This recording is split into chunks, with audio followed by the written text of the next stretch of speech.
Reporters Roundtable provides viewers with in-depth examination of issues reported on leading media outlets across the world. A lively panel of journalists with comprehensive knowledge in all fields of endeavor, be it politics, health, business, sports, entertainment, information, communication technology, gender, law, international affairs and diplomacy, and a host of others will objectively dissect the matter of contention.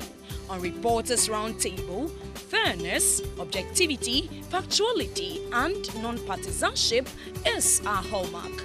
It's the Double RT Show with Rebecca Ewa.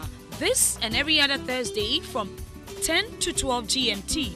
Make a date with us. The Reporters Roundtable, all angles, all sides.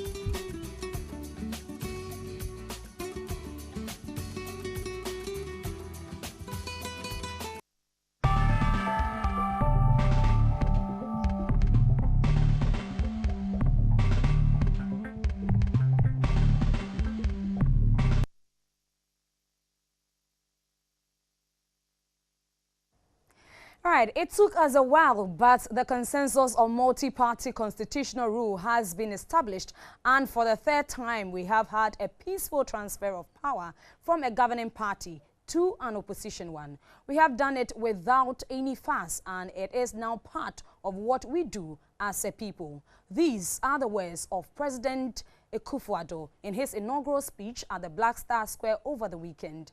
Thousands of Ghanaians converged on the square to witness this significant occasion, which has truly established Ghana as a true democracy on the African continent.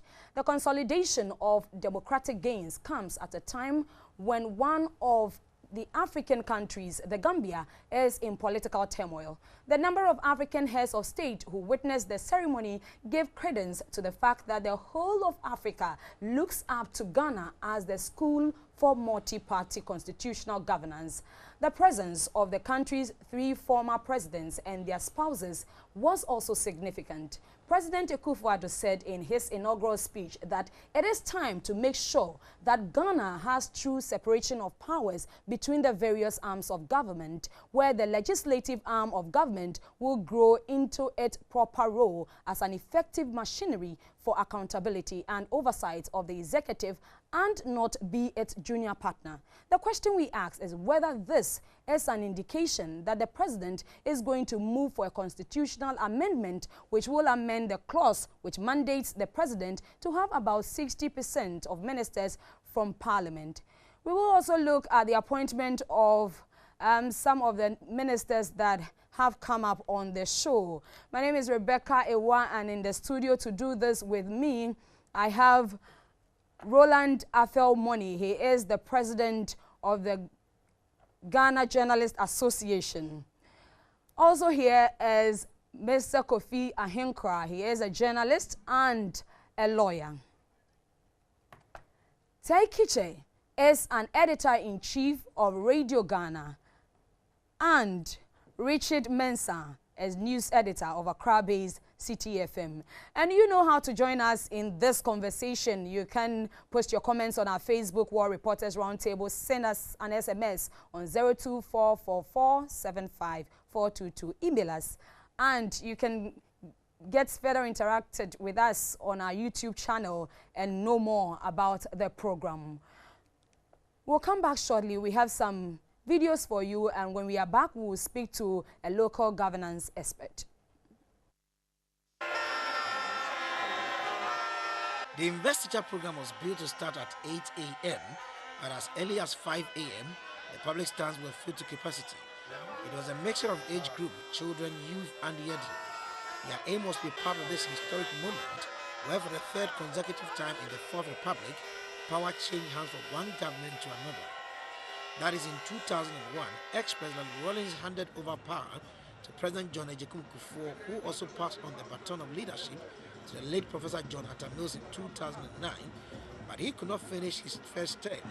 He was succeeded by his Vice President, John Mahama, who ruled for 4 years and lost in the general election to Nana Addo Dankwa Akufo-Addo. And just as the 8-year tradition of changing power still goes on, so is also the fact that aspirants like Atta Mills and Nana Akufo-Addo have to seek power for the third time before they could ascend to the highest office in the land. One thing that distinguishes the new president from his predecessors is that his name is not John. From John Rawlings, John Kufuor, John Mills to John Mahama, and now Nana. On the other hand, history beckoned at Nana Addo Akufo-Addo, following the footsteps of his father who was ceremonial president in the Second Republic. As a feather in the cap of President Nana Akufo-Addo, he is the first person under the Fourth Republic to beat an incumbent president and to win with a difference of 1 million votes. This, coupled with a desire for change by many a Ghanaian, explained why thousands from all walks of life trooped to the Black Star Square to share in the joy of the new president. Then came the final moment.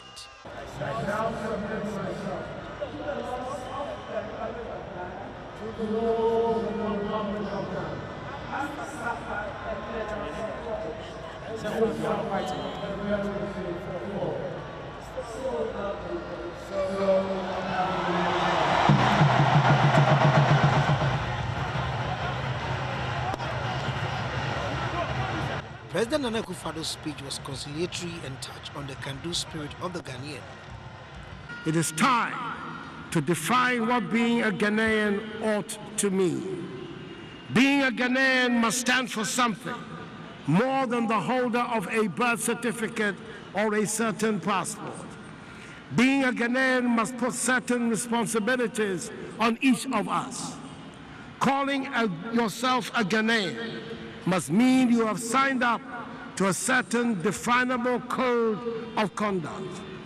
Being a Ghanaian puts an obligation on each one of us to work at building a fair, prosperous, and happy nation. Ghanaians from the diaspora were heavily represented, and the expectations were focused on ensuring that the NPP follows through with its promise of reducing taxes and building factories in every district.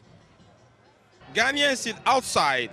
First of all, our problem is the import duties at the port. One of the things we wanted a diaspora desk, which will take care of Ghanaians of outside, so that when we come here, you want to set up the business, you don't have to go through a whole process. We know they put it there, it didn't work, but right now we want it to be put in place so that even they can facilitate loan facilities. Some of us have finances outside. We want to make investments here. I've been in business for the past 25 years in Belgium.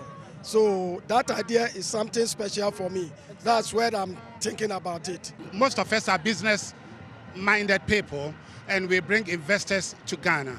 But when you look at the port, you see the taxes that is overloaded on the businessmen.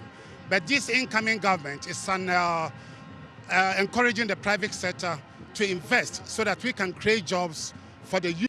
One of the issues that won the MPP the 2016 elections was jobs. And these young men are upbeat that the Nana Akufo-Addo's led government has what it takes to deliver on its promise. Learning is not an easy task. So if people should cultivate all their hard work to learn, and at the end of the day, they are pushed off the street, then it means that we are in a society of disobedience, where even the indigenous people have been fined as slaves in our country. If you look at Nana Addo's promise, it was on three thematic areas. And I think Northern region was the focal point in which most of the campaign promises were focused.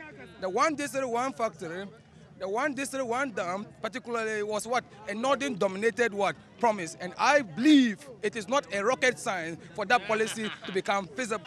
By 2020, these young men and women who assembled at the Black Star Square will be called upon again to give verdict on the Nana Akufo-Addo's government.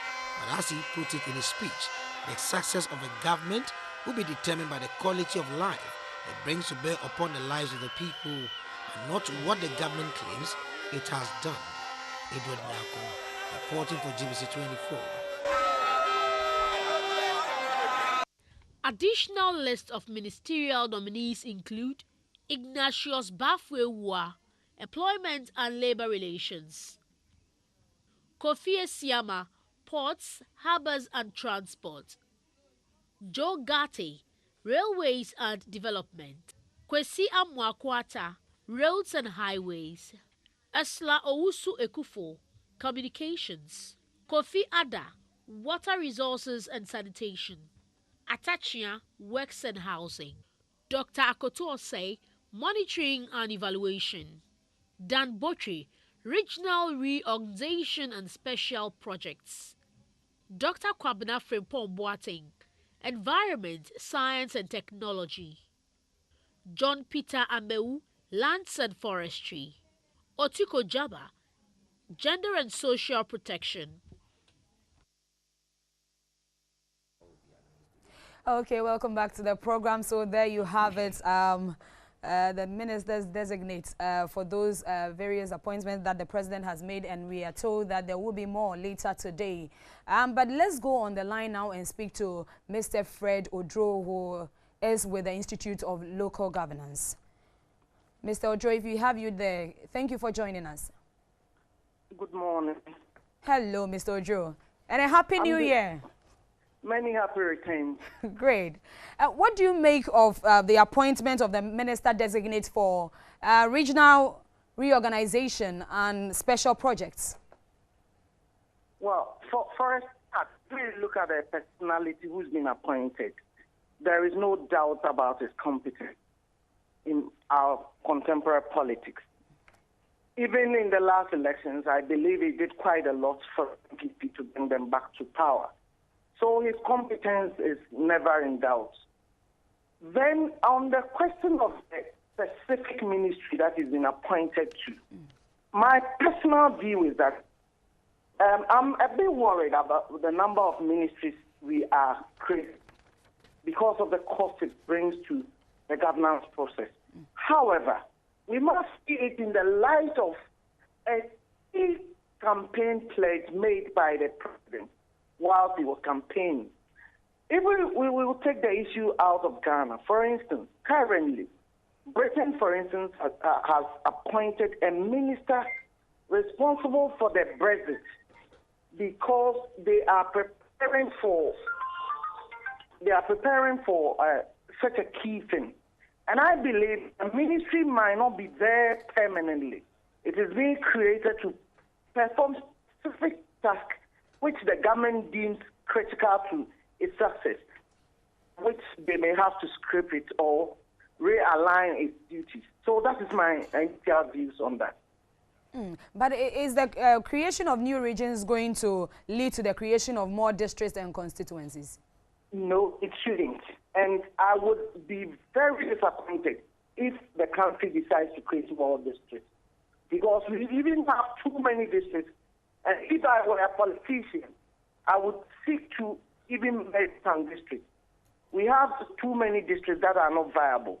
However, let me add that we need to create new regions.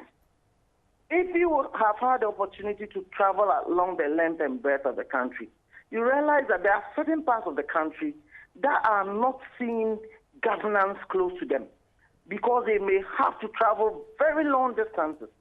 And even if you take the northern part of the western region, for instance, it is more convenient for them to go to Kumasi and even Sunyani than to go to secondary Kwadi to transact business. So I believe that if you look at all these things, and then if you look at the northern part of the Volta region, and if you also look at northern region, for instance, it is too big, and these are the factors that call for the creation of more newer or creation of new regions, but not necessarily new districts. I'm never support the creation of new districts, but I'm all for the creation of new regions. Is that to suggest that it will help facilitate governance at the local level?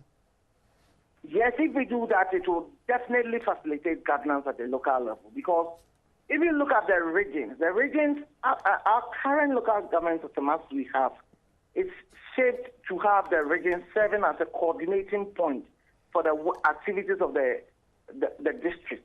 And if a district is too far from the region, and it's so difficult for the region to actually supervise, I'm careful, I don't want to say supervise, to coordinate, or for even the district to also reach out to the region, then it creates a lot of difficulties for the supervision of our district assemblies. So I think it will help local governance, but that is not to say we need to create more districts. Let me take your thoughts on sanitation and water. How helpful will it be as far as local governance? Because I know that sanitation was imbibed in the local governance institute, but I don't know now that it has been separated. Not in the local government, in the Ministry of Local In the ministry, yeah, not the sure. institute. Yes. Well, you see, I will leave that to the president to decide how we want to fashion this out. Because it is clear that water goes with sanitation. I mean, normally we call it wash. Water and sanitation tend to go together most often than. However, my interest is in how are all these going to be coordinated? Because the final issue is to do with coordination. And that is how I will want to see further particulars about how the coordination system is going to be. So if we keep on creating new districts, new ministries, and realign some of these functions, and we don't keep an eye on how they are going to be coordinated, I think we will still come back to the problem we are having. The point is that we've been doing the same thing for a long time and we are not getting results. So I am for beginning new things. Maybe these are what will bring us the results. But whatever the situation is, if we don't coordinate these activities very well, we'll still not get the results we are seeking. Before I let go of you, what are your expectations of the Minister Designate for Local Governance? I have high hopes and high expectations because she is somebody who served in the ministry before, so she's not coming as a novice. She knows what goes on in the ministry. The government is also coming into office with clear vision about what they're going to do. I believe she was part of the sector committee. I think she headed the sector committee of her party when they were developing their manifesto. So she would have a clear understanding and appreciation of what they're going to do. So I have high hopes that she's going to deliver, because if they've been able to come up with the kind of program they have, and already there were some existing programs which I would hope the government will continue with. So by and large, I believe she will do very well. Great. Thank you for your time, Mr. Ojo. You're most welcome. All right, so that was Mr. Ojo with the Local Governance Institute. Tay, what are your thoughts when it comes to regional reorganization and special projects? Yeah. I think I agree with Dr. Odro's side. No, that was Mr. Fred Odro. Fred Odro, rather. Yes. Okay. I have also traveled the length and breadth of this country in my career. I've been to places where the distance from that location to the regional capital is far, and such things naturally will affect governance, as he said. And so I think I'm also for the creation of new regions, because it will facilitate development, it will facilitate or improve governance. But then the creation of new districts, as he said, is something that we might not benefit from too much. I think we're creating too many districts. But then with the regional creation of new regions, that is fine. I believe it's in the right direction. But there are people who have lamented on the fact that should it be a whole ministry? Definitely. Because taking into consideration costs, because we are talking about value for money and all of that. Yes. We must not forget that, as some people have said before, democracy is expensive. And the expensive nature of it, in the long run, will inure to the benefit of the people. So we must not look too much at the expense, but we must look at how much it will benefit the people in the long run. Yes, I mean, there are costs involved in all the creation of new districts, setting up of district, regional capitals, the setup, staff, and everything.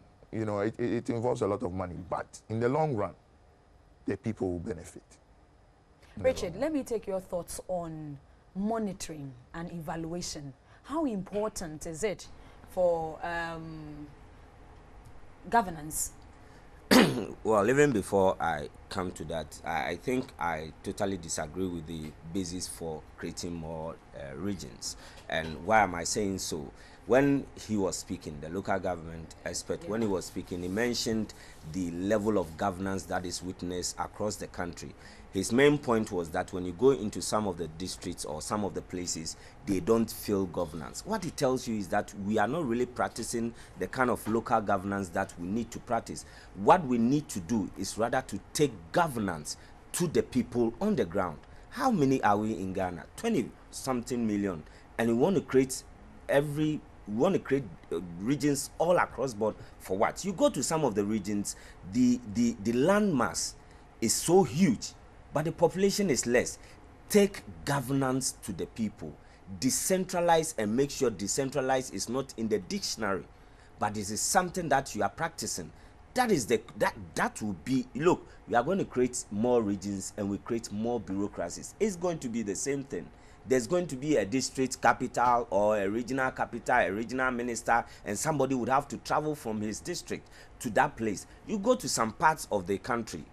Luckily, like he said, I've also had the opportunity of going. You go to some parts of the country, they call them overseas. You know why?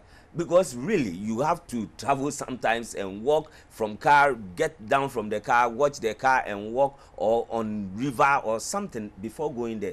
Take governance to the ground.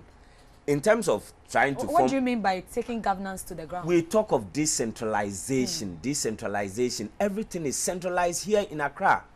And that is why we need ministers. Even the ministers, the regional ministers, when they need to do certain things, what do? They have to come to Accra for it. We talk about the districts. You see, after justifying it, now we are afraid of even the district. That the more districts we get, the more constituencies per our constitution. It means that we are going to get more constituencies. We talk about districts. How many of the districts are able to generate their own funds to cater for themselves?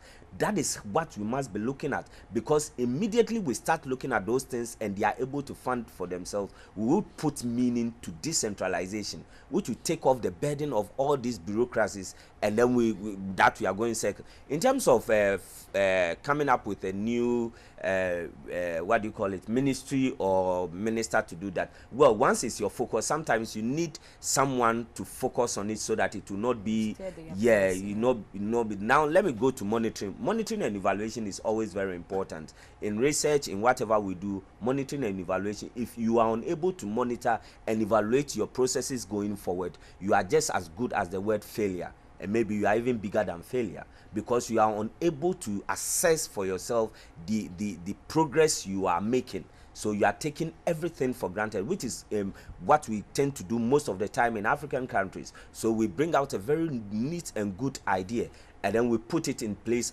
and we forget that we need to monitor. For instance, you bring out a project which says that we are going to take care of people who are poor and who are in this category of, let's say, poverty level and all those things. Then you take the money, you start, and you are not monitoring it, and you start sharing the money either to people who don't need it or something. A typical example is the school feeding program. When it started on a good note. The next moment we witnessed schools which don't need it were being fed, because there was not an effective way of monitoring and evaluation. So a government with a vision and a mission obviously needs that. So I have no problem with somebody who is in charge of monitoring and evaluating, because he will be able to brief the president and tell the president that this is what is happening.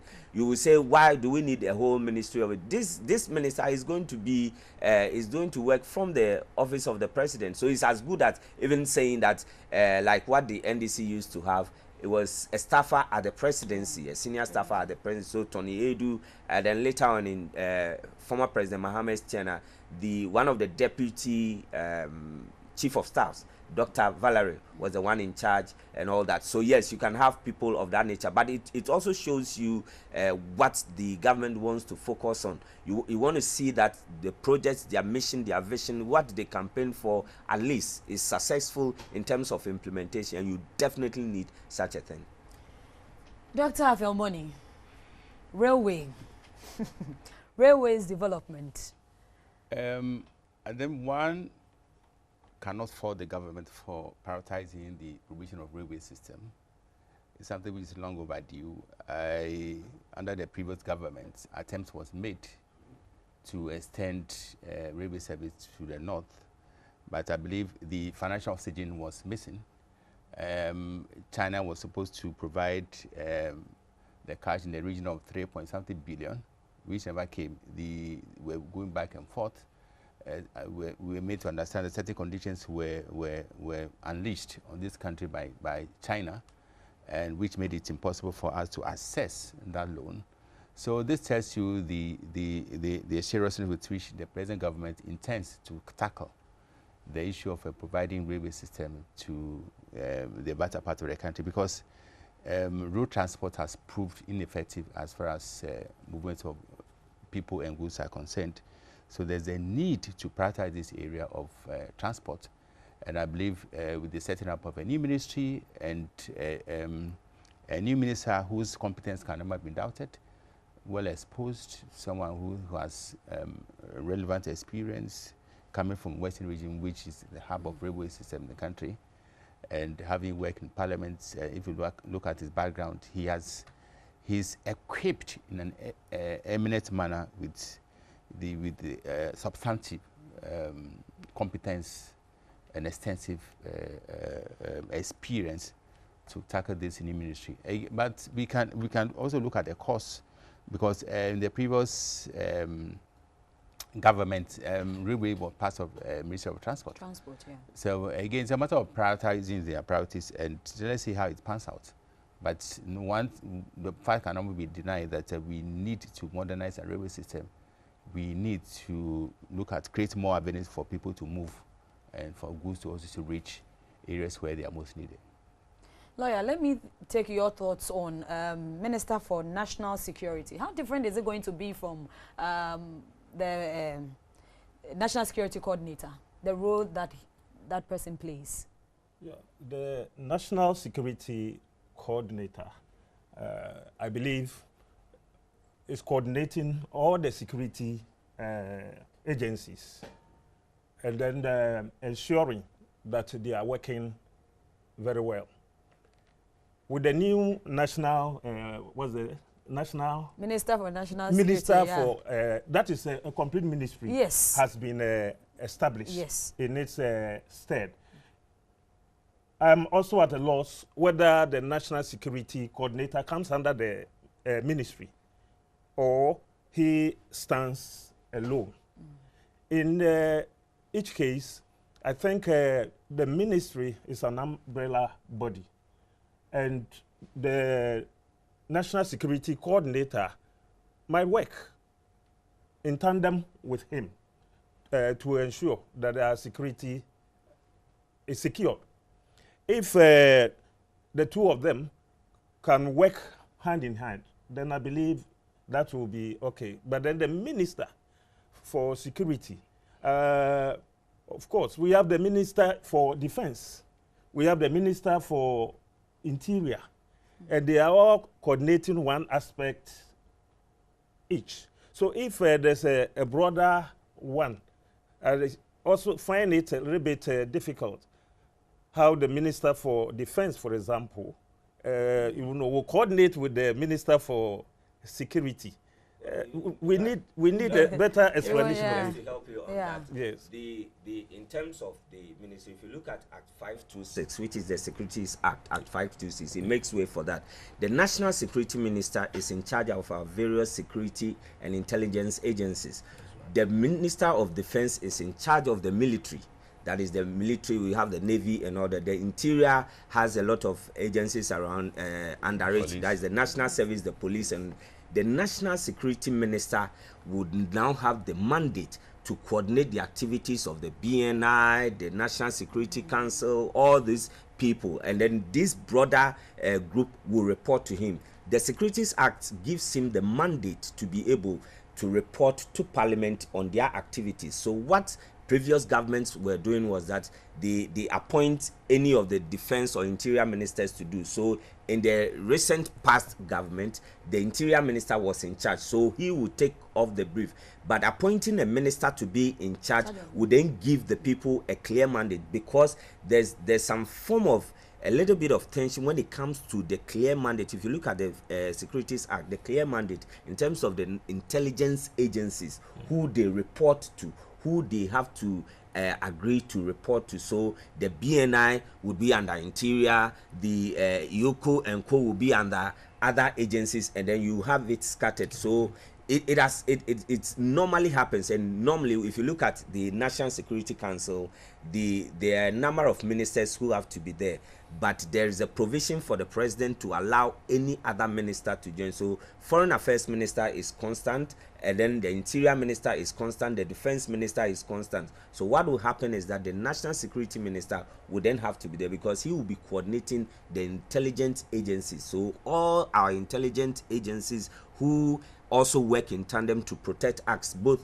internally and externally would then have to do their reporting to him, and that also facilitates budgeting in terms of reporting well accurately and all that, because if they are not under a body that can be coordinated, if let's say the National Security Coordinator needs something, who would he have to pass it to before it goes to Parliament? Is it the Interior Minister? Is it the Defense Minister? It becomes a little bit confusing, because but they all have their what was roles. the situation formally? No, you see, you wanted to add something. Yes, I wanted to add something. You see, let's not forget that national security has changed in a way because of various threats to our security as Ghanaians and the world in general. There are threats from extremists, terrorists, and the like. So as he's saying, a minister to coordinate our intelligence agencies to ensure that we are safe is very necessary. It is very, apart from the constitutional provisions and those things, I'm looking at it from that direction. Someone who would have that kind of authority to ensure that we are safe, to ensure that intelligence agencies share information, to make it possible for our other security agencies to protect us. Someone like that will be good enough, and the choice of Mr. Kandapa is perfect. He has vast experience in so many things, and he needs a mind, a caliber of such a person to coordinate things. He can be able to coordinate all these intelligence agencies and ensure that we are safe. Because I see it from the safety side of things, even more than the constitutional provisions. I see it from the security. You know, we need to be secure. Because if you are not secure, how will the president prosecute his agenda? We need to be secure to make sure that our borders, our country is safe, that our borders are well protected, that our intelligence agencies are up to the task. I see it from that angle. If it is coordination, yes, then that is very good of the intelligence agencies. And similarly, I think he will work in tandem with the defense, with the interior, and like. Definitely. And as Tay has put it right on the head, yes, Kandapa, very experienced guy, is good for the position. Okay, before we come to the inaugural speech, let me take a quick thought on the first female chief of staff. What are your expectations of her? Mr. Money? Again, there's someone who has been tried and tested, someone who is not an alien to the system. He's a heavyweight in the party. She's worked with the president. We made to understand that during the campaign, she was playing that role of chief of staff, making sure that things were in place. You know, everything needed to execute the campaign was in order, and this is not only a reward to her, but also I believe is an incentive to others that if you play your cards well, a very good juicy appointment will smile at you. And then The chief of staff comes with, it comes with a lot of responsibilities, because you superintend over other ministers, and you at the platform with the seat of government, your words, carry weight. You have a lot of responsibility and power, and look at a person who is fitting that position.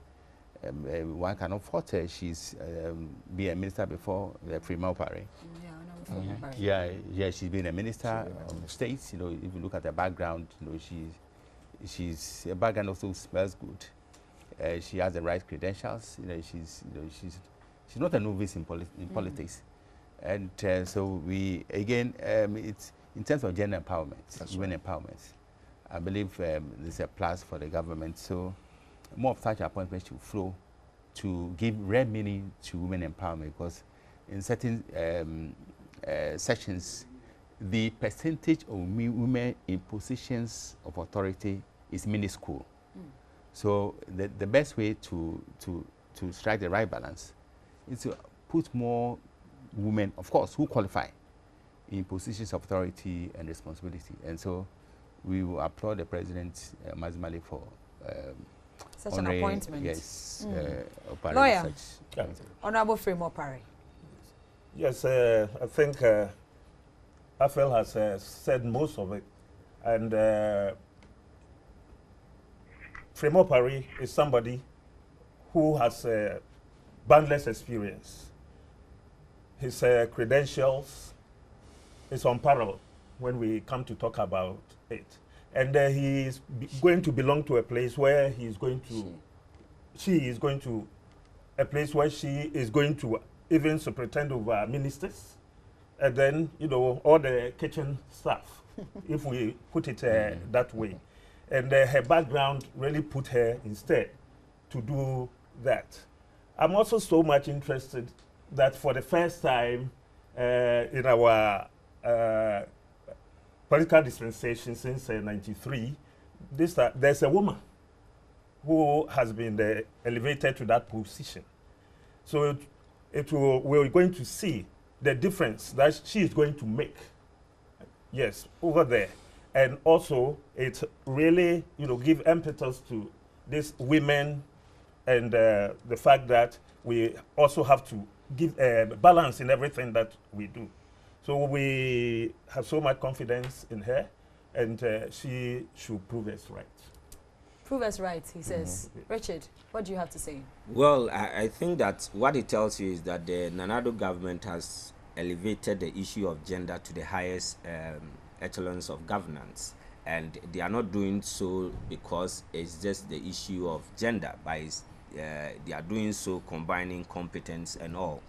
And my understanding is that the Freema-led Chief of Staff group is not going to be that all-powerful kind of Chief of Staff we used to know in the past, where you are superintending over ministers as well as those at the presidency.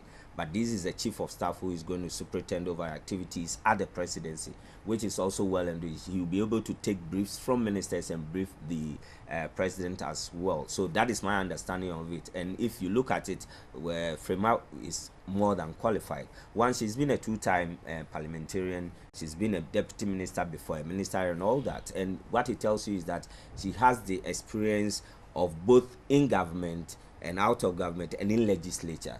What it tells you that she can coordinate views across board, because sometimes you need a chief of staff who can tell the president that, look, when the mood of parliament is this way, it means that this is what we are going to do. Now you need somebody who will be able to look through what is going to, like, if the president asks you of your views of something they are sending to parliament, you should be able to be accurate in terms of your producing. And I think she's more than capable in doing that, and that is good. But like I said in my opening statements, the issue of gender has been far elevated. So now we look at this, is not the first time we are having women at the role of that thing, but not at the head. So you had Dr. Valerie, she was a deputy. It was the same thing with all others.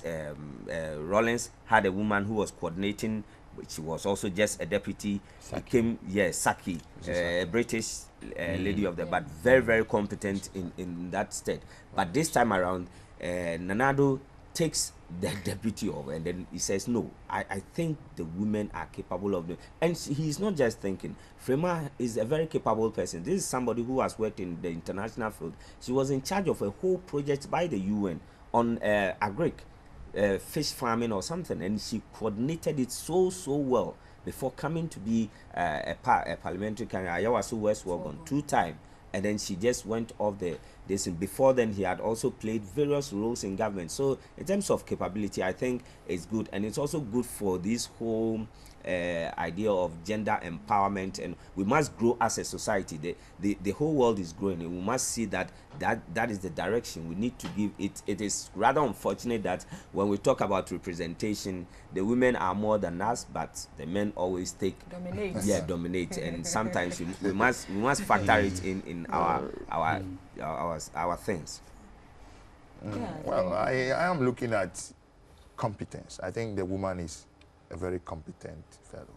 And secondly, having been an MP twice or for 2 terms tells you that she knows how to handle constituents. And mind you, in her position, she'll be someone who will be liaising between the party machinery and government machinery. And you need someone with experience at the constituency level to fill that position. If you don't, there was this example of the late Professor Mills, Mr. Martin Newman. Yeah. The complaint was that because he had not been a party man before, he could not coordinate that or be able to marry that kind of or fuse the party machinery's activities and that of government. But I think the same issue played out in Mahama's administration.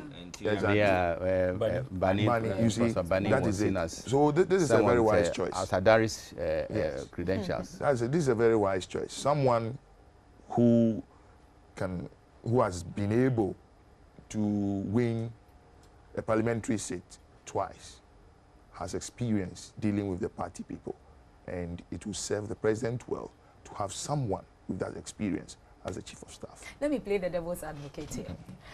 Looking at communication and gender, women and children's protection, the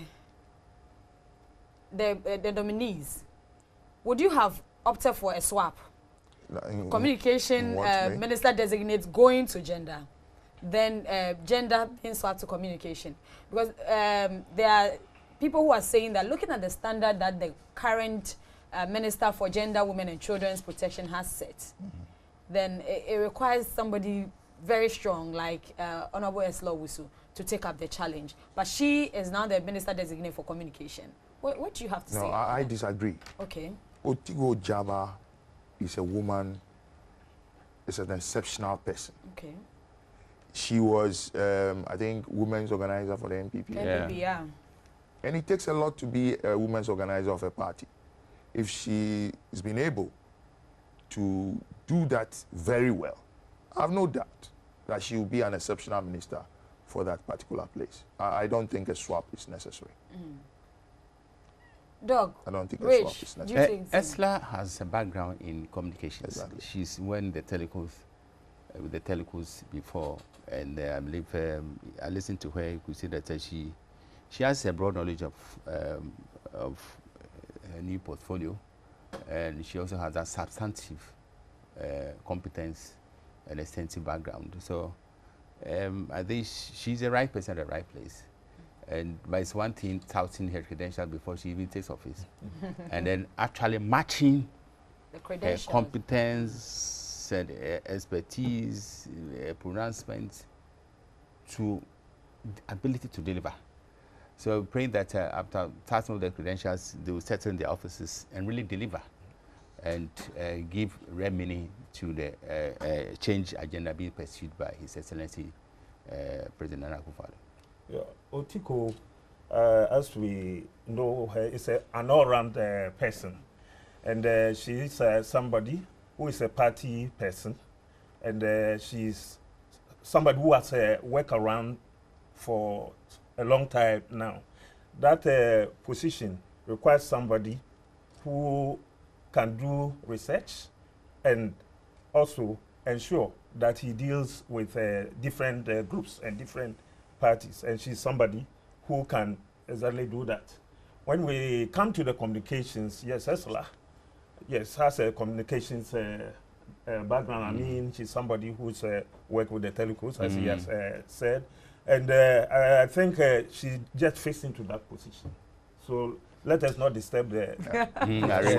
For now. We'll have time to assess their performance. I think you are talking of swap because there's this stereotype that, okay, because Nanoyi was a lawyer, now you need a lawyer and gender activism. Yeah.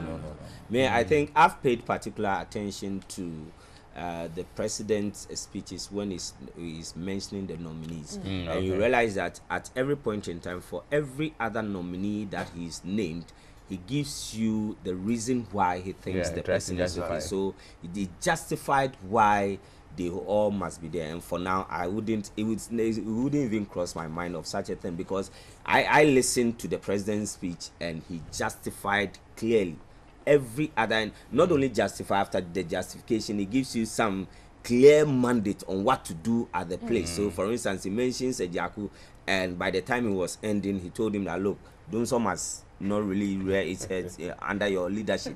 He mentions the finance minister, he gives him clear mandate. He talks of ESLA and he tells you why ESLA, in his opinion, ESLA is best for them. And you know, when you listen to him very carefully, you are aligned to go with his justification, because he gives you Otiko Jaba, he says the reason why that he's been dealing with such things, such activities for a long time. And so she thinks that somebody who understands a lot of languages means that he can interact both ways. You can send her anywhere and you are likely to get a very good result. Someone who also understands, and she's a woman and all that. I don't think the issue of swap should come now. Let's wait for the administration to take off. Right, so it's still the Reporters Roundtable. We are here discussing President Akufo-Addo's inauguration and the appointments made so far. You can join us by text on 02444754222. Send us a post on our Facebook platform, Reporters Roundtable. Let me remind you that my costume is provided by Ashrifia, where find them near Adentan Goil Filling Station. We are supported proudly by Health West Ghana, a new dimension in wellness, and we are also supported greatly by LAS Liberty School near 43 Kinshasa Avenue, East Legon. We are back shortly. But my name is Mumin and I am a reporter. In 2012, I covered the elections extensively, but I never got an opportunity to tell you the stories behind the stories. This time around, there's a Reporters Roundtable where I, together with some of my colleagues, will be telling you the stories behind the stories.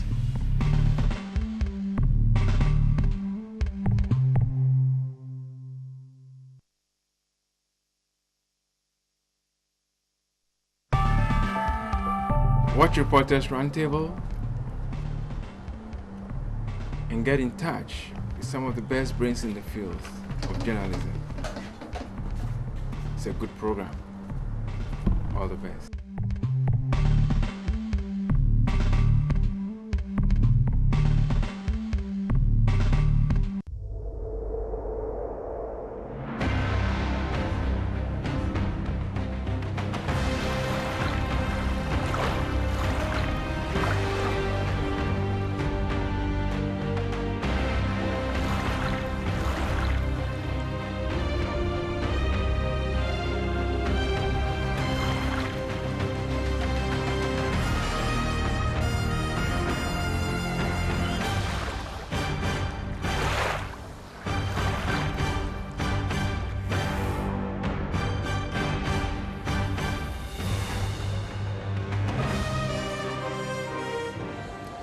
My name is Rebecca Ewa. Keep watching the Reporters Roundtable with GBC24 this and every other Thursday.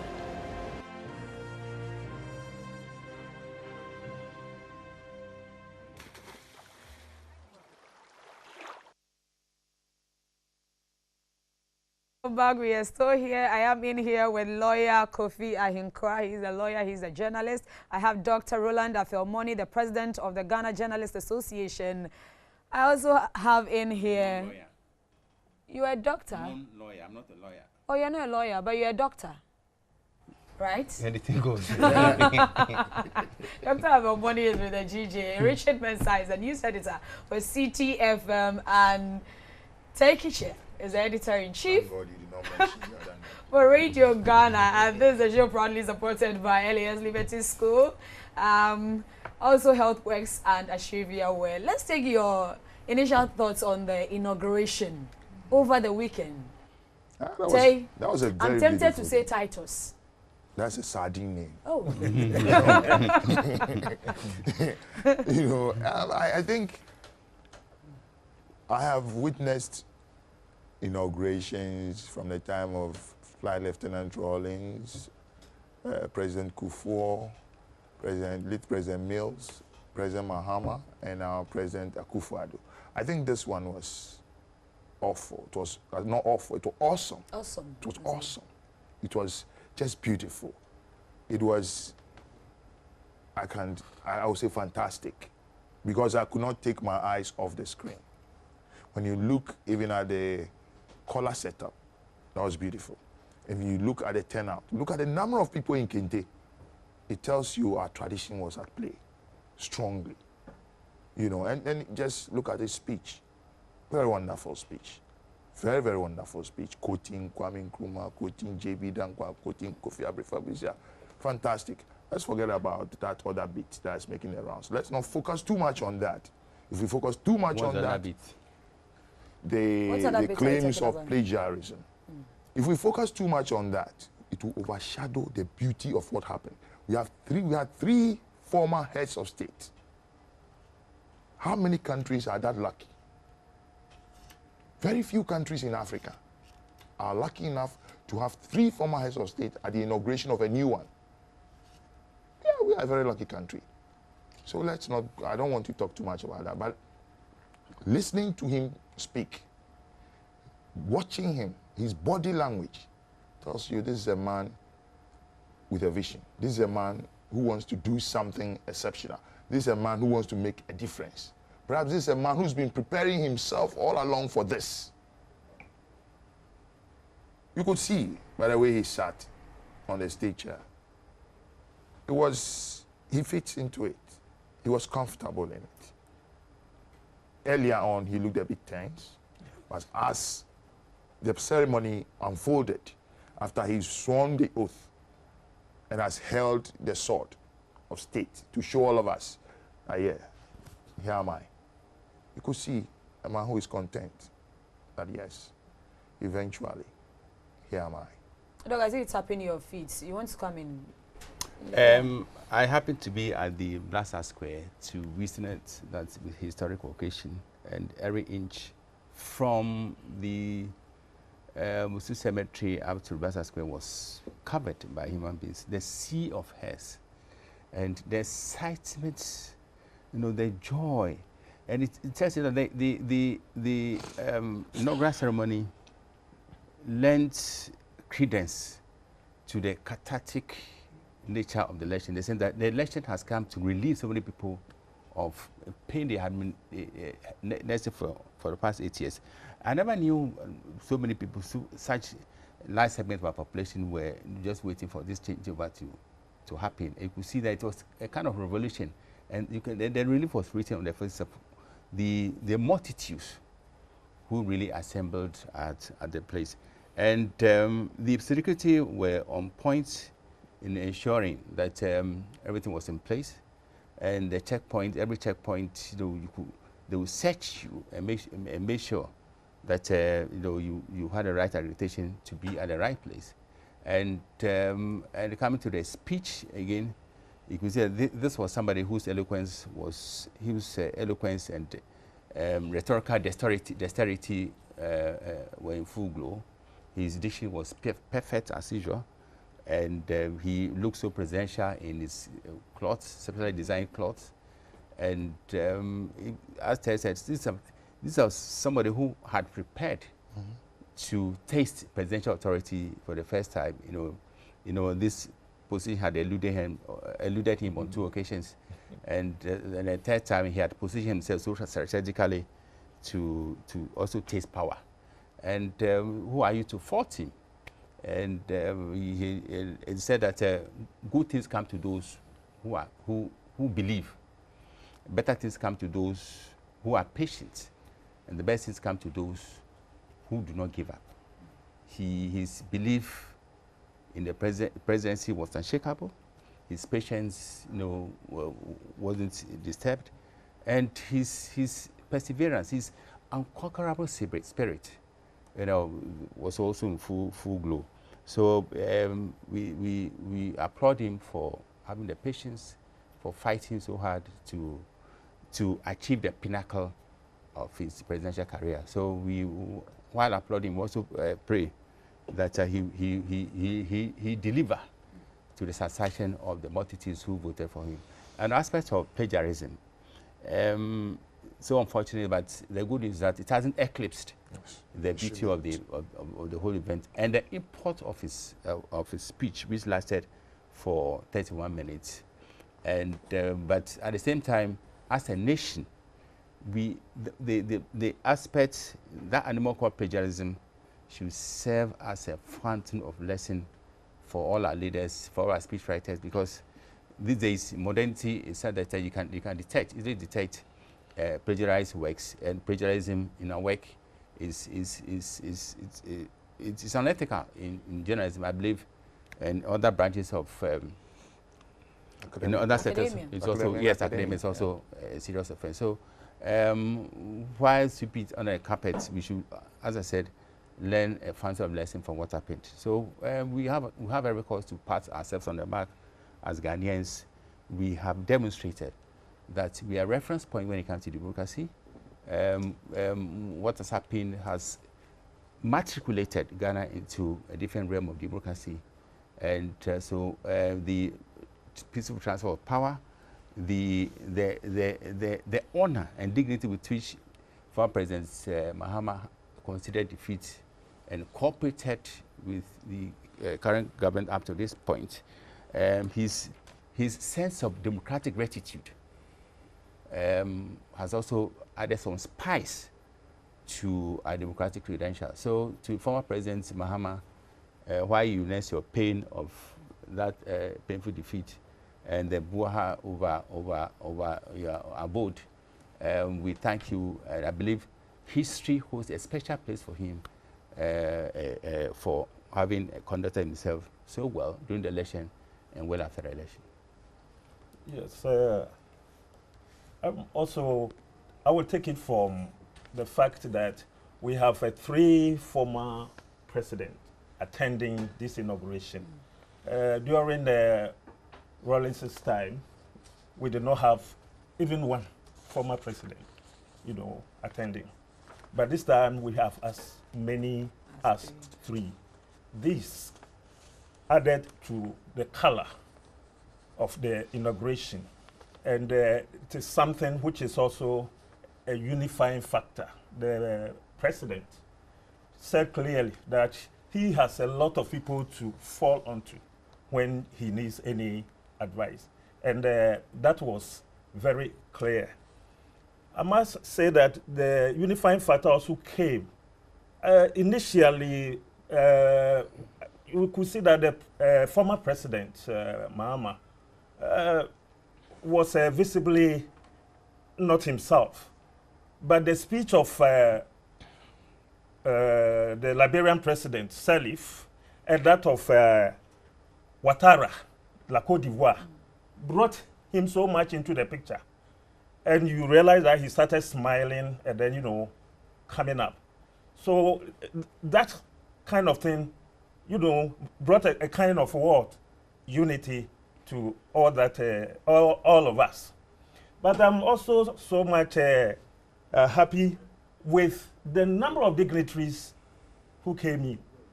At the time, I thought the AU was meeting. Yes. Some, presidents who normally would not even travel were all here.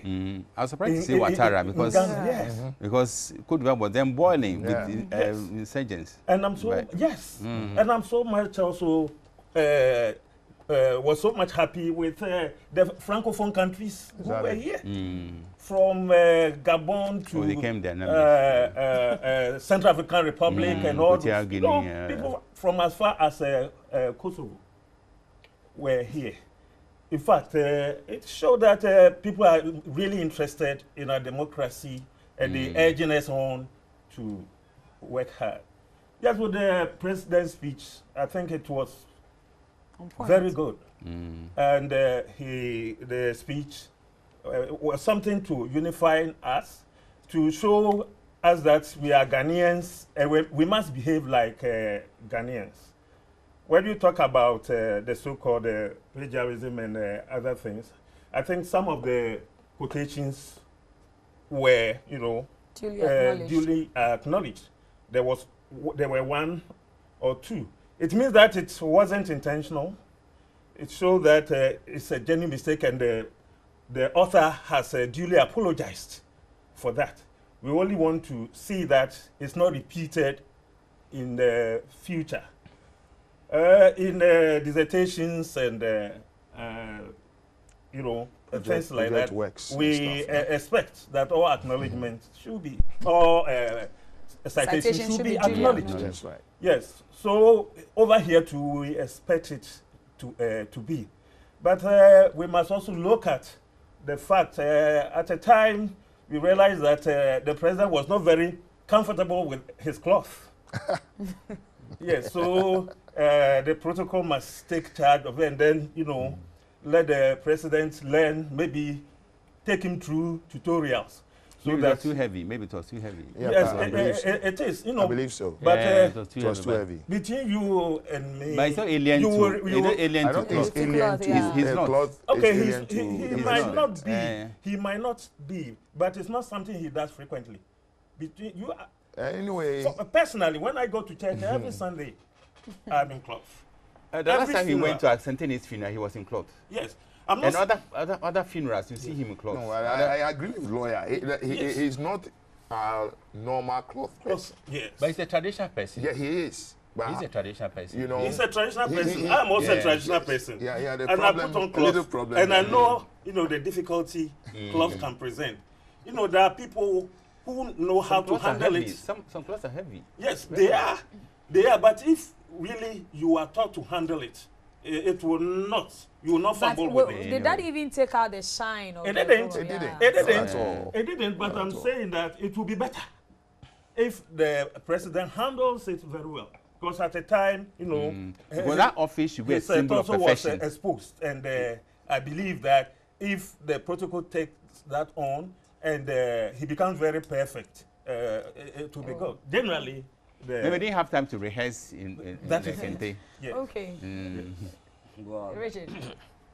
Talking of the inauguration, I think in terms of organization and actual activation of activities, it was far better than what we did. And kudos to all those who are involved in the organization. The transition team did well. The organization you saw out there was a combination of the outgoing and the incoming people. They did well. In 2001, because of the second round, and we didn't have much time to do the planning, so it was very chaotic. 2009 was worse. I was at the Independence Square. Immediately, the president finished with his speech, and they said, let's go, or you could. The whole place was in a mess. There were some of the world leaders who were now trying to locate their vehicles, and it was very, very chaotic. But this time around, you saw the organization was very perfect. Awesome. They did very well, and I think we are growing. And I told somebody that we had no excuse not to organize such a perfect example, especially after organizing such a very good elections, because this was the first time in our elections that we didn't hear anybody snatching ballots, whatever, and all that. And people, it looks like people have just forgotten. This was one of the most peaceful elections we've ever had. It means that we are growing, and once we are growing, these are some of the things that we should be learning ourselves to. The president's speech out there, you could read from the activity and the kind of thing he was saying that this is the mandate he wants to deliver. So issues of plagiarism, when you ask me, yes, it's somebody must be made to account for it, but really did the person not acknowledge? Is acknowledged. Yes. Let's go on. What do Ghanaians want? Ghanaians want delivery. So that is what we are going to hold the government to. So it's the delivery that we are going to hold the government to. So now let's focus on that. But you know, Ghanaians, some people say Ghanaians play too much. Sometimes too is the playful nature of us that sometimes cool down tensions, because even in poverty people are playing just to make sure that they'll smile and then they go to sleep. But let's be a little bit serious. Let's concentrate on the more serious issues of governance to see how it goes. But I think the speech was perfectly delivered. The only fact part there was about the time that it was clear to everybody that the president needed water.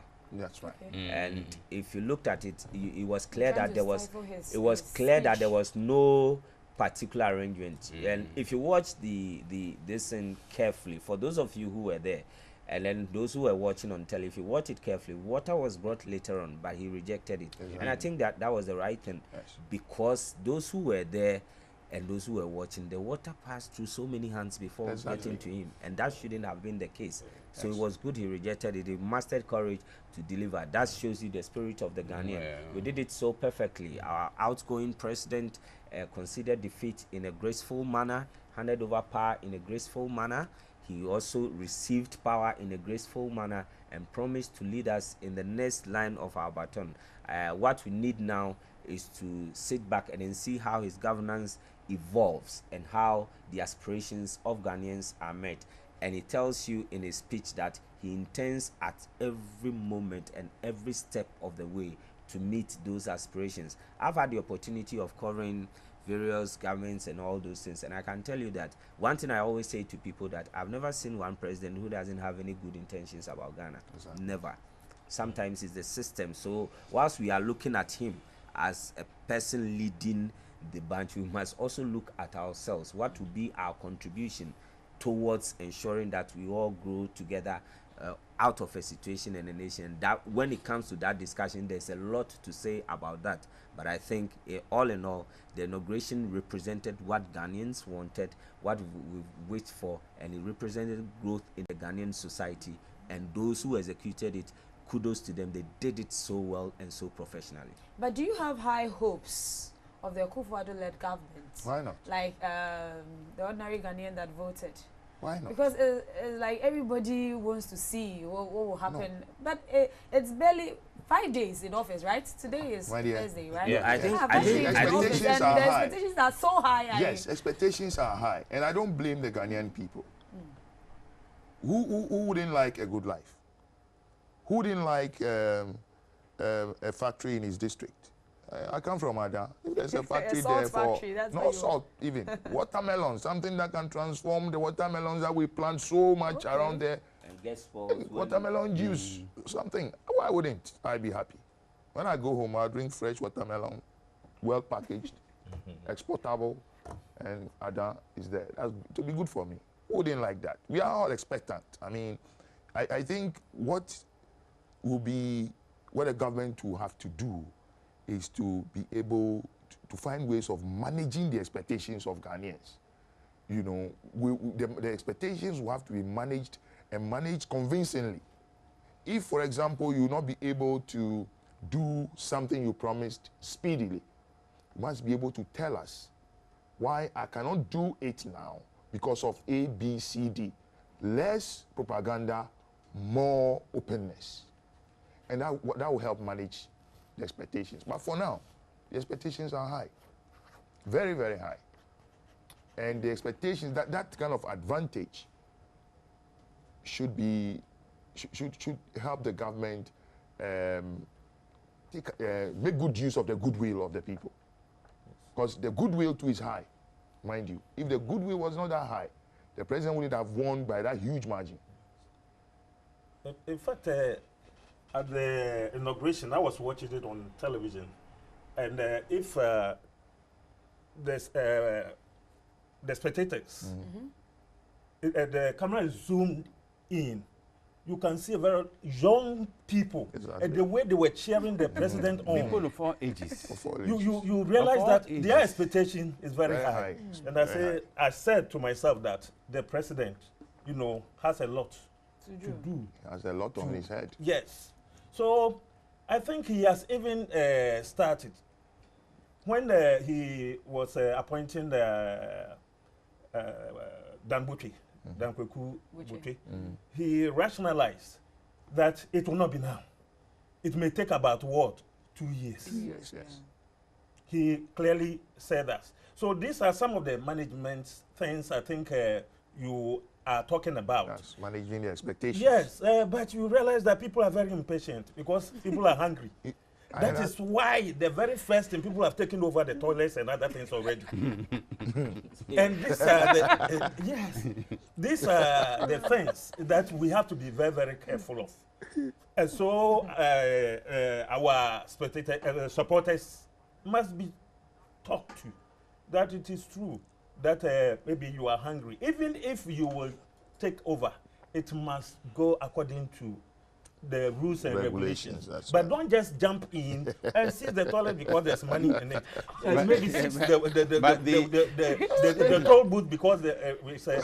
So I mean, these are some of the things I think we must look at carefully so that we ensure that the people's expectation, you know, does not go overboard. Yes. That will bring about dislocation in our relationship. We agree. I think the stage of toilet and toll booth politics should not be part of a democratic growth. Well, Ghana has put itself on the path of democratic ascendancy. So that forward momentum should not be derailed by toilet and toll booth politics. And the offenders. For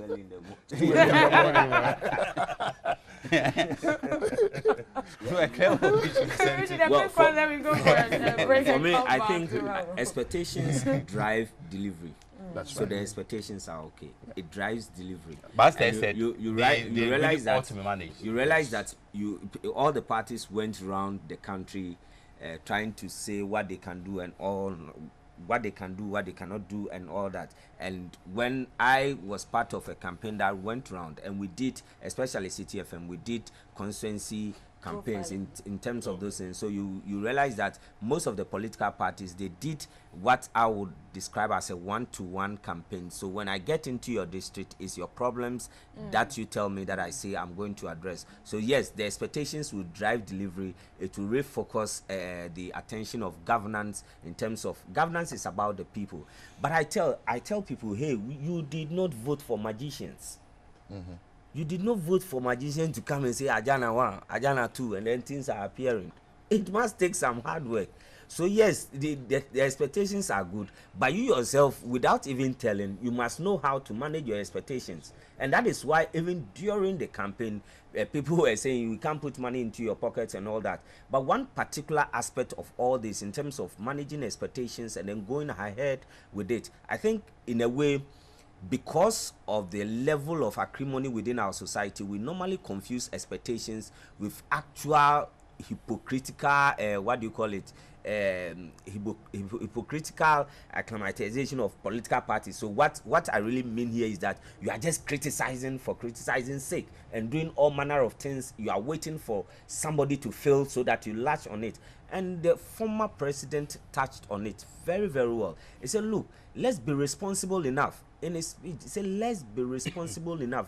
Don't let us take this issue about criticizing and all that to mean. And that was his last State of the Nation address. So let's be responsible. When we are criticizing, let it be the fact that we are criticizing because we want growth, but not because we are criticizing because we hate. Hate cannot win.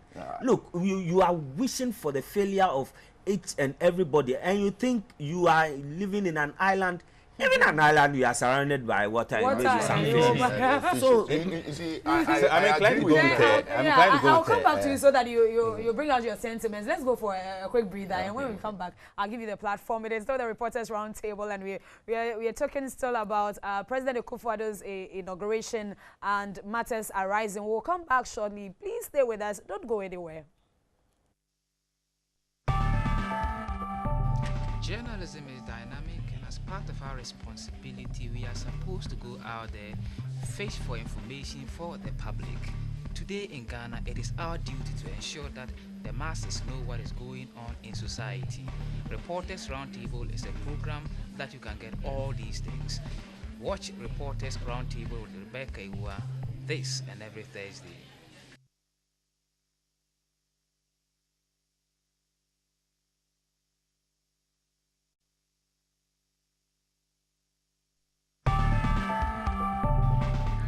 Reporters Roundtable is a platform for journalists to express their views on topical issues objectively.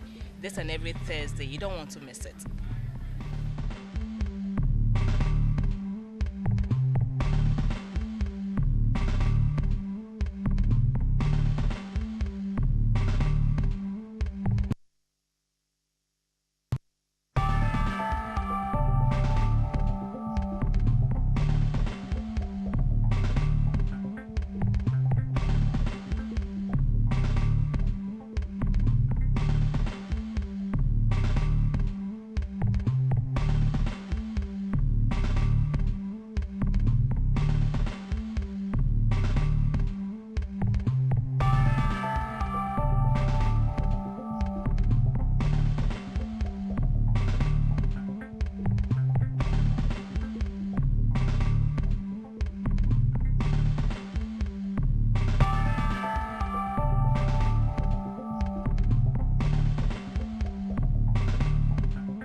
You're most welcome back, and I have this text message here.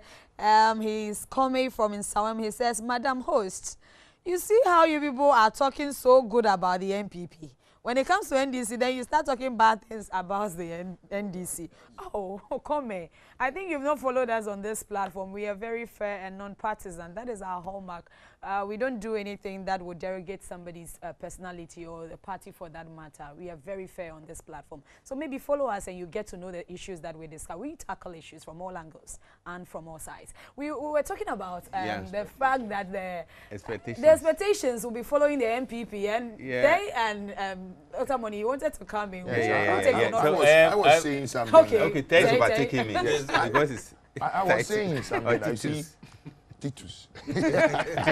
One of the things that drive expectations, or one of the things that could help people to manage their expectations, is about how you campaign. You see, if you tell me, I'll give you A, B, C, D, to some extent, I also expect you to drop hints about how I'm going to give you A, B, C, D. If you don't tell me that, then I'll have problems. Because, you see, for most of us, and you look at our literacy rate, that tells you that for most of us, once that has been said, it's like, yes, obey. So if after 2 years, you know what that means. Your opponents will take advantage of that and poison the atmosphere. But meanwhile, maybe you are facing genuine problems in the implementation. And the wheels of governance grind slowly. That's why I'm saying it because calls of the for openness. systems, as Richard mentioned. Yes, it calls for openness. Tell us, yes, before I got into office, I thought A, B, C, D. But now I've realized that to do this, I'll first have to put this in place and put this in place. Don't play politics or don't use propaganda on it. Be open with the people, and they will understand. Because if you don't do that, they will take it as you've conned them. And that's not good for democracy. Yeah, okay. It is true, as a journalist, to quote Ann Landers, the naked truth is better than a well-dressed lie. Thank you. And the naked truth is that MPP in this campaign tackling the populist direction. And with their sticker bumper slogans of one district, one factory, one village, one constituency, $1 million. one village, one dam. Free education. Free education, free SHS education. Reduction in taxes. Reduction in taxes. All these are doable. And if you look at the president and his array of experienced men and women, these are men and women who are doers by disposition. But we need, as a nation, to square the expectations of the people with the logic of reality. And the logic of reality is that it is not within the bounds of possibility to meet all the expectations within the shortest possible time. So as Tay said, there's a need to manage the expectation. There's a need to explain, deepen the culture of explanation in communication. Communication is fundamental to understanding. So once you deepen the culture of communication, let them understand why the provision of this campaign promise has delayed, or what are the obstacles to fulfilling this campaign promise. Let the people understand. But at the same time, you know, there's whilst good leadership is indispensable to delivery, good leadership alone cannot provide all the things we need as a nation, cannot ensure a forward momentum as a nation. Good leadership should move in tandem with good followership. The leader must be good, and the followers must be good. So contextually, the followers must also do their part. Attitudes must change. Some of our attitudes, most of our attitudes are rotten to the core. Thank you. What is our attitude towards work? Work. How early do workers report? How much do they put in? So there's a need for all of us to scale up our productive ventures. Scale up if we want this nation to grow. There's a need for all of us. So to start with the president, you can tell the speed, the alacrity with which he's assembles his team, unprecedented. It tells you that he's focused, he's prepared to deliver. So what about the people? They cannot deliver. No, this delivery should not be in a vacuum. They need the support of the people. How do you support them? By doing a bit. If you are a sweeper, you go to where you sweep early and sweep clean. And have equal pay for equal job. Exactly. Exactly. That's distraction. That's a single spine. That's the essence of single spine. Yeah. You know, majority of Ghanaian workers have been single spined. But how many people, how many of them justify? 600,000 people, the rest are no single. They have no spine. Yes. Public sector workers, more than 90% have a single spine. Yeah. But how many of them justify the additional spines which have been provided? How many of them justify? So there's a need for all of us attitudinally to change, you know, to give the real backing to the government to deliver. You know, when they talk about expectation, this is what I see. You see, from all that they are saying here, one thing that is coming out clear is the fact about what you promise. Be careful about what you promise and be realistic. That's right. And I see that in our next elections coming, people are going to be more realistic than populist. And you know why? Realism doesn't win power. You know why? In 1992, Master, global experience shows that realism doesn't. But the voter is now getting wiser. Yeah. And I'm coming to a point. In 1992, during the campaigns for presidential, this in 1992, 1996, it was all about insults. Nothing about manifesto and what I want to do to the people. So this man mount platform and say this short man. This man also mount platform and say what is his name, and then what is this man's name, and then they were doing that. The only time that I saw people asking of what you want to do was in the 2012 elections. And after 2012, it has improved. And I'm saying that by the next elections, people are going to be more realistic in their expectations because people will be realistic with their what they are going to offer. Yes. So you know, when you know very well that, because the story of I told you I was going to give you but when I got into government, I realized that, look, we've had it for the times that we've had governments changing. Yes. Every government enters and then currently, as we speak now, people are not willing to hear anything by the fact that you say when I went, the coffers were zero. They are not ready for that. We didn't vote for the coffers. We voted for you. Whatever will come out of it. And I'm saying that these things will all be streamlined. But you can't give what you don't have. That's the point. So don't promise what you can't give. Don't promise what you can't give. Yeah, but the point is that in your campaign, look at the some of the democracies that we practice. When they are going to them, people promise what they think they can deliver. Exactly. So Obama says, I'm bringing Obamacare. Yeah. At a point in time, he realized that people were frustrating. He brought it.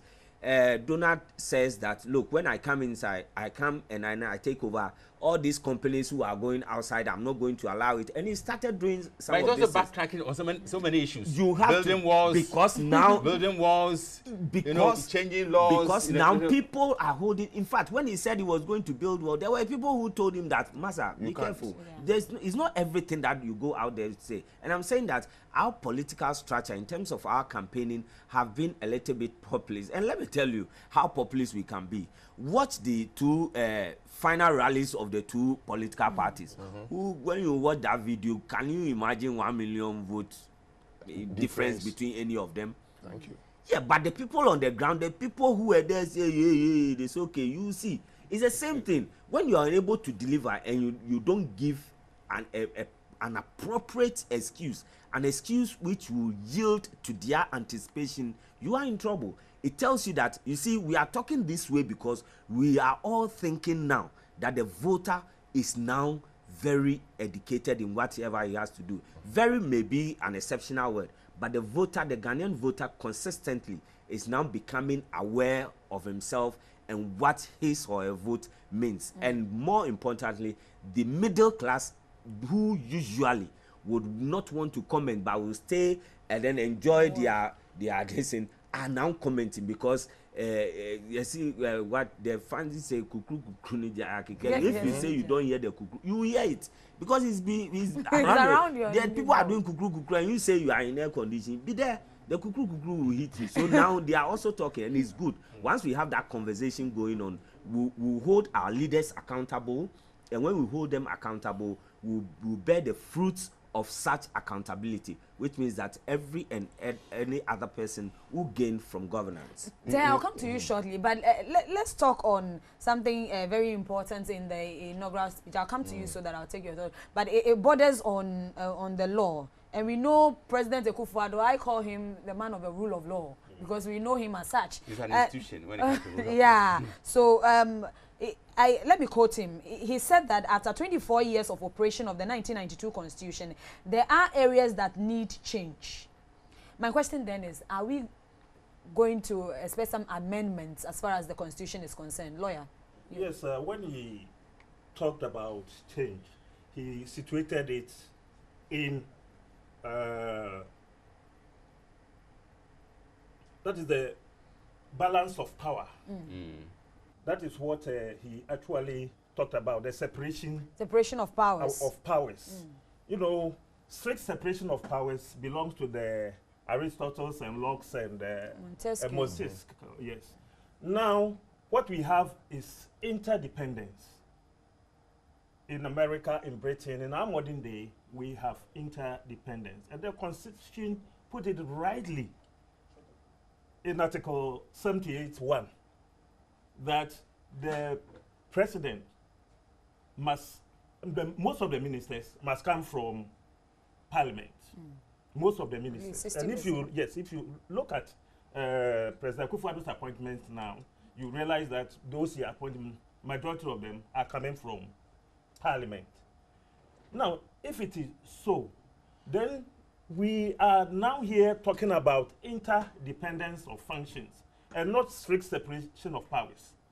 We must ensure that we are depending on the legislature. Legislature is also depending on the executive.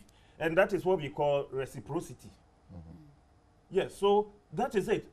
As we have it now, I don't think there will be any real amendment to this aspect of the Constitution. what is important is for you. But he alluded to real separation of power. Yeah, that was what he alluded Yes, that is what I'm saying. That real separation of powers really will not suffice in our modern dispensation. Why? Because of the nature of the Constitution?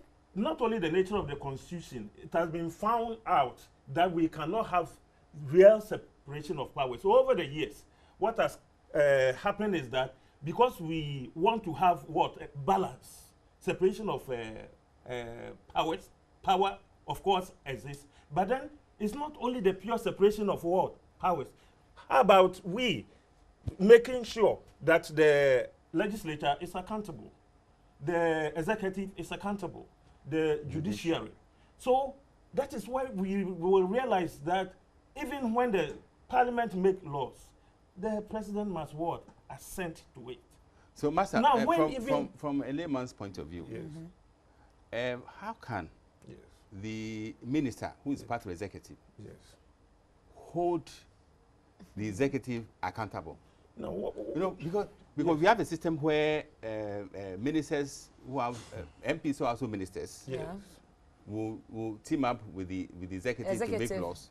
The same people will go to parliament to rubber stamp the executives. Very good. You are talking about rubber stamp. Yes. That behoves on, you know, the integrity of the minister, who is at the same time an MP. And then we have a situation where MPs will please the executive for them to be appointed ministers. That can exist, but that's the reality now. Should that continue? But if your constitution says that 40% should come from there, yes. So you yourself, you put yourself the broom of what amendment should be effective in that area, because if you want to go the American way, America, there's a clear distinction between legislators and executive. We have combined both. We combine both, and there's a history to that. Yes, so there's a history to it. And having experimented this, and we are now in a position to tell how workable this system is, as against where we want to do. I'm saying it's workable if only the people who are involved will, you know, come out well as their position is. If you are a parliamentarian, it's not possible, because if you're an MP and a minister, how do you condemn the executive? The executive, you are not to condemn them. But if no, but against, for example, how can I vote against something that I help craft? Craft, exactly. It's on the floor of parliament. Yes. How do you call it? You know within yourself that whatever we are putting across is for political expediency. Yes. You know, your conscience tells you that. But collective, let's say group conscience, forbids you from voting or arguing against it on the floor of parliament. And so that is why I side with Mr. Money. Who are you working for? That is the thing. The people, against the desires of the people. So it's like this. Even though I feel my people deserve this, my party, which made me a minister, the president is saying this is the way we have to go. Please him should I vote down what has come from cabinet and get thrown off as a minister? No, it will take a very brave man to do that. You may not be thrown off. It will take a very brave man to do that. We have an executive president with enormous powers. So this is what will happen unless those powers are reduced. When these powers are not reduced, because sometimes the president is of clear mind that whatever he's proposing is good. You, the one sitting outside, says it's no good. Immediately you say it's not good, you are challenging him, and he has the powers to appoint, take you off. disappoint. The issue of excessive presidentialism. Yes. Issue of excessive presidentialism is one factor, and then the inability of our MPs, because they have their hands tied at their back, because they are part of the executive, and the people go to Parliament. But I don't think their hands are tied to their back. If you listen, their hands are not tied to their back. It's not tied. After all, if you are a parliamentarian, you have a security of tenure. No one can remove. You have a security of tenure. And at the same time, you are for 4 years. You are chopping no better. One can remove. I tend to agree with you. Their hands, literally, their hands are even not tied. When you see them walking, their hands are not tied behind it. And if you listen to the speech of the Speaker of Parliament, that's Professor Michael Kwe. He said it. He said in his tenure he's going to ensure that such things becomes reality, that our parliament, our legislature will now become an effective legislature in holding government. So we are now waiting to see how it's going to be. But I think he said that, and then one thing good about what he said for me was about private member bills. And he says that, look, we've always played with the fact that anybody who brings in a bill and it has any effect on the public purse, he said even the paper is on the public purse. So if the thing is good and we need to push it, we'll push it. If Parliament stands on its own, there are certain things they can do. As for partisanship, and don't forget, those things are not going to move away because we are not practicing some out of the world democracy. We are practicing what you call, they say, partisan democracy. So when they finish, those who write plenty, then they will say extreme partisanship is not good. We are not practicing extreme. We're from the extreme. It's partisanship. So it means that at every point in time, you're either doing A or B. That will happen, but the extreme is what we don't want. Let's always, with our vision and mission, it should be about the nation. And when it's about the nation, yes, we'll have different ways of entering into it. But we'll face these problems because basically it doesn't look like the two parties, ideologically, they are symmetrical. One says it's Social Democrats, the other, but Libra. They seem to be doing the same thing. Because you'll be forced to do the same things because the people, if the people want water in their village, they are not saying, they will not attach, we want social democratic water. No way. No, because they won't write, this water doesn't have that sign on it. So you do what the people want. But I think we are growing out of our democracy and we've shown prospects. And if we would agree to that, and like he said, begin to change our own habits and also our vision and mission for whatever we do, would collectively as a nation achieve. Yes, right, let me bring in. One other thing is this. Okay. If you look at the communication regulation bill that was put before Parliament, the Giba went in and then, put it before the courts. And what did the court come out with? It was able to, remove some of the clauses that make the regulation bill useless. So it depends on you and me also to come in to ensure that, the democracy work. It will not only be the members of Parliament.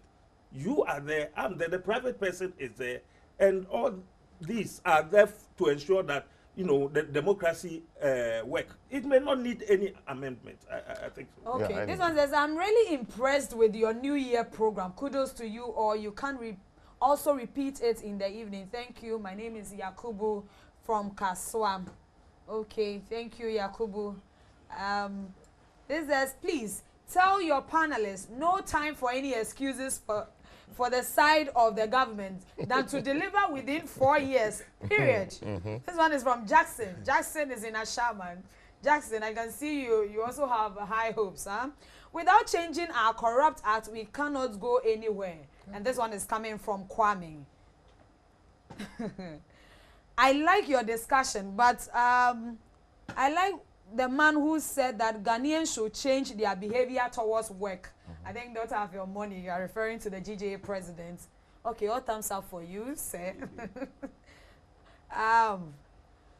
Ghanaians, the attitude of Ghanaians should change. What can I do for my country, and not what can your country do for me?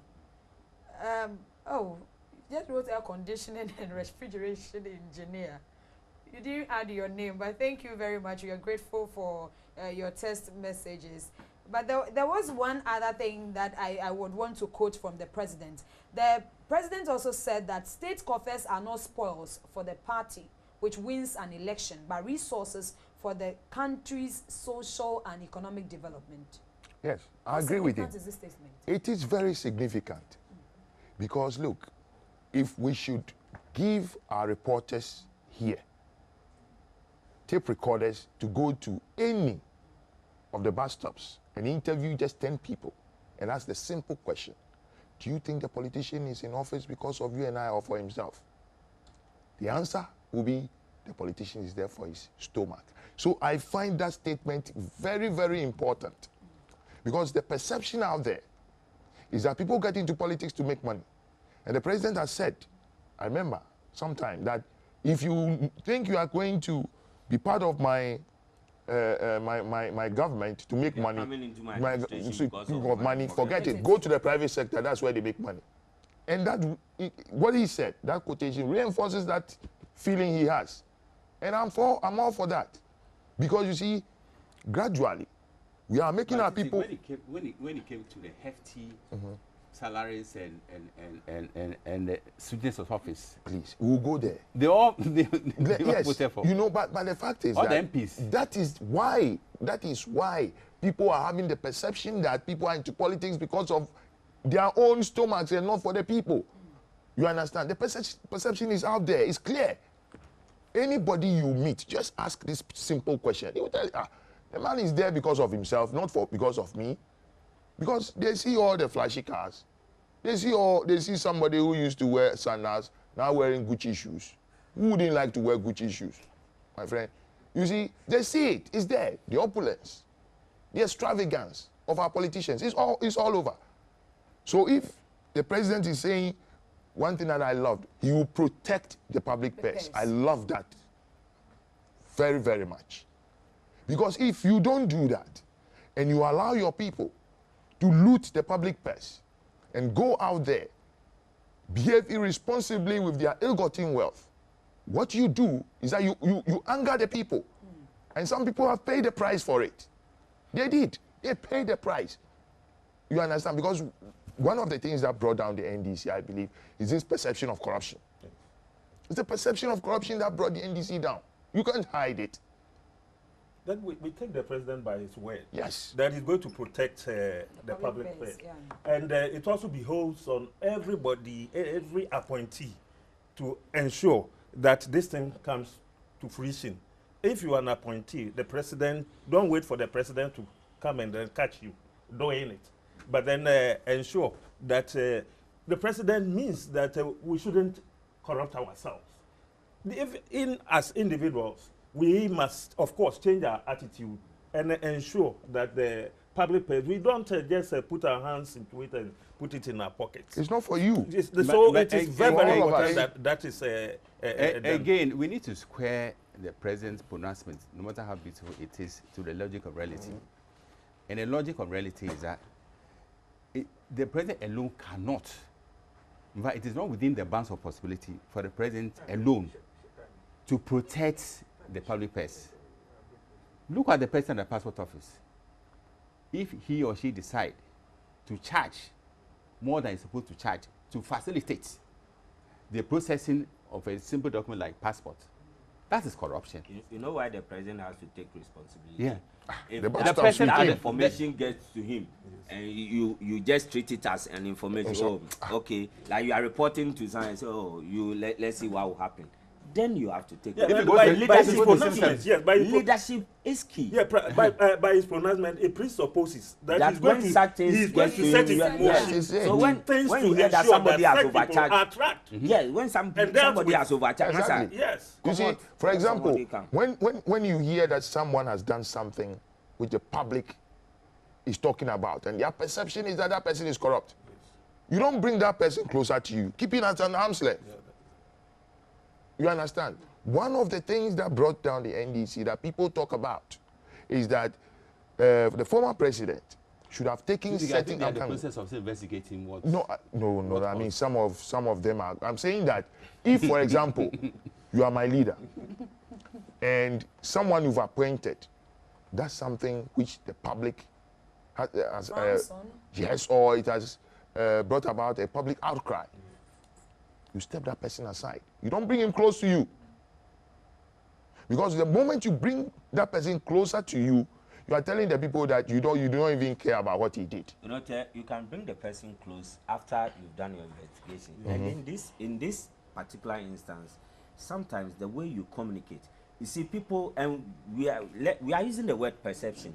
So somebody just looks at you and he says to you, like, the thing you are wearing is true corrupt means. Now, if it becomes a public something, and then it is found out to be the opposite, communicate it back. That because is perceptions are so yes, that you can bring it. the person close, but let the communications be clear. Don't treat it as if somebody should understand, because when the perception festers on, it brings problems. So somebody thinks that you are so maybe corrupt to a fault. Thank you. Meanwhile, it might not be the case. Yeah, it's acting might on not his be own. the case. So let me have your final words to wrap up. From lawyer first, how would you want President Akufo-Addo to steer the affairs of the country? Yes, I will take it from what we are discussing. One very important thing is the protection of the public health. The processes that he will put in place to ensure that people do not corrupt themselves is what will help us. Generally also, anybody who is put in a position of trust or appointed to any position must ensure that he does not corrupt himself. And it's not only the ministers, wherever you are working, but let the processes even catch those who are not even in the public eye, and then they are doing it. Whenever anybody is caught to have been corrupted, had corrupted himself, that person should be brought to book. These are some of the things that we have to do. Okay. It is said that a good example has more value than a good advice. So as a president, he should model the way for others to follow. He should squeeze the highest level of efficiency from his ministers and appointees. And as an embodiment of rule of law, anyone, regardless of political class or social standing, anyone who finds himself or herself on the wrong side of the law should be made to taste the biting edge of the law. A typical example is the invisible forces who are going around seizing order. What has been done to exemplify that Ghana is really a land of rule of law? So this, as I said, the leadership is always by example. So we expect him, to walk the talk, to match his promises with concrete action. And we also demand the followers must change the attitudes to meet the change agenda, so that Ghana as a nation will continue to register its forward momentum democratically, socially, economically, in all dimensions of national life. Just a short one to add to it. Let's accountability define this regime. Let the people demand accountability from the leaders, and let the leaders demand accountability from their subjects and the people they appoint. Okay.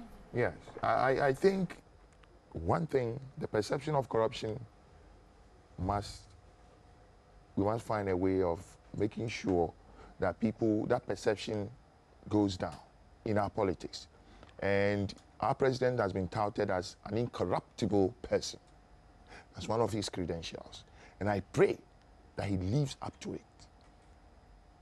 That corruption becomes very minimal in his administration.